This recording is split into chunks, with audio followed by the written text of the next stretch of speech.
hello मुझे अबिका आम घर गोटे बढ़िया जिनसटे आसी पूरा प्योर जिनस रखा एक्चुअली भागुआ मो मछर फेणा भंगा होता महू कि बाहर तो आम रखू अबिका ये सब ए मौसी जड़े आदिवासी मयूरभंज से सब झुणा फुणा वगैरह आणती बट आज महू फेणा भांगार थिला तो महू फेणा भांगी सारापर महू कि रखू बोली भाभी तो पारिश्रमिक दबा पड़ता सो महू किलो अबिका 300 अच्छी आम 150 टंका 200 रुपीज़ किंतु रखिलु 150 टंका नुह 150 टंका नवा कथा कि आम 200 रुपीज़ रखिलु देलु पारिश्रमिक अब एगुड़ा सब मौमाछीर घर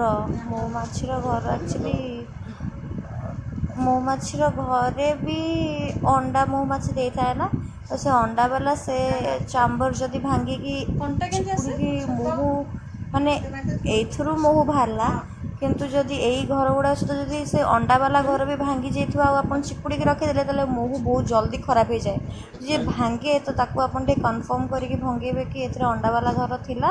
जदि भी थाए से अंडा वाला घर को अलग करके आपन एमती महू चिपुड़ी रखिए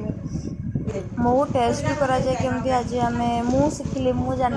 पापा समस्त जानी मुझे जान नी महूटा को से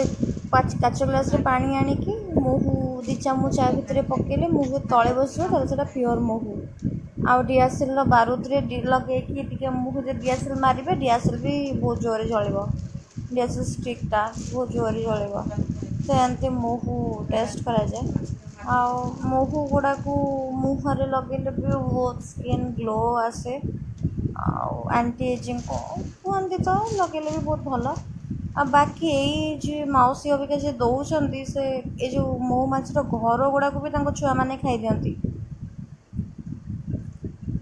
छुआ सब हजम कर आम मैंने तो खाई जानू कि शिखिनु तो आम बस खाली महू रखिलु आम पाखापाखि 8 ରୁ 9 केजी महू रखीचु आपण भी एमती को जगार जब एमती महू पाइबे टेस्ट करेंगे फर्स्ट